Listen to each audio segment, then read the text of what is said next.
Hello po mga kababayan, si Dante Maravillas po, Bicolano Vlogger.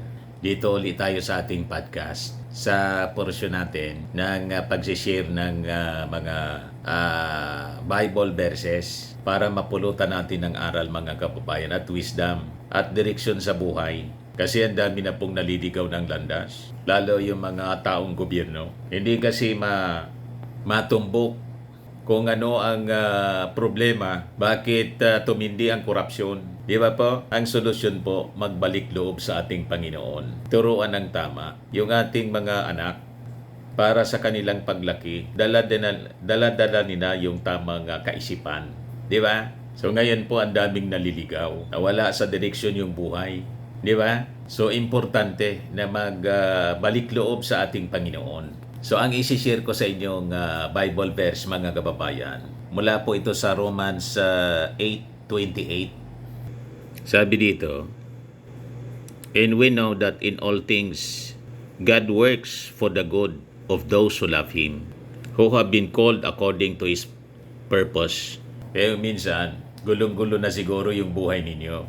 Ganon din minsan sa akin, gulong-gulo ang aking pakiramdam. Sabi nga natin, tiwala lang. Kasi ang lahat ng bagay, sabi po sa Romans 8:28, "In all things, God works for the good of those who love Him." Ganon pala yon mga kababayan.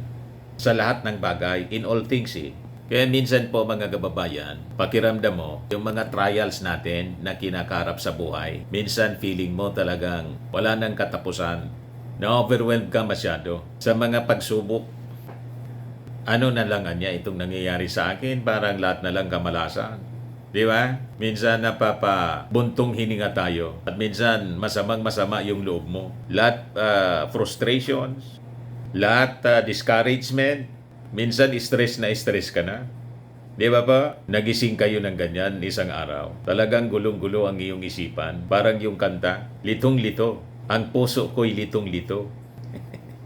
Di ba? So life's trials mga kababayan may seem overwhelming, but the promise of God mga kababayan sa atin to work all things for good for those who love Him. Sa mga taong nagmamahal daw sa Kanya, lahat ng bagay will work for good. Minsan sabi natin, bakit masama yung nangyari sa buhay mo? May tinuturo po yung mga nangyayaring negatibo o masama sa'yo. Wait ka lang po, maintindihan mo yan later on kung bakit. Di ba po? Mga kababayan, kasi yung promise ng Diyos ay to work all things for good for those who love Him, whether we understand it or not. At kadalasan, hindi man natin naintindihan yung mga nangyayaring masasamang bagay sa atin. Yun pala, yung mga pagsubok na yun, trials, para lalo kang lumakas, maging matatag. Yung mga problema, yun ang tinuturo sa atin, di ba? Lalo tayong pinapatatag ng mga problema. So God can bring purpose out of pain. Yan ang katotohanan yan, mga kababayan. So clinging to this truth, yun ang nagbibigay sa atin ng pag-asa in our darkest times. Tama po, mga kababayan. Kailangan lang maniwala tayo. Just believe. Believe and you will see. Hindi po yung to see is to believe. Ang tama po, you have to believe and you will see. Ayos, mga kababayan ko. So yun ang word of wisdom mula sa ating Panginoong Diyos Ama sa Langit. Sinulat ni San Pablo sa Romans 8:28 mga kababayan, para lang maging familiar kayo ng mga Bible verses. Madali ninyong i-check. So samahan po ninyo ako mga kababayan sa ating maiksing panalangin. Heavenly Father, God, maraming salamat po sa inyong pagpapala. Lord, remind me that you are always working for my good, even when I cannot see it. In Jesus' name I pray. Amen.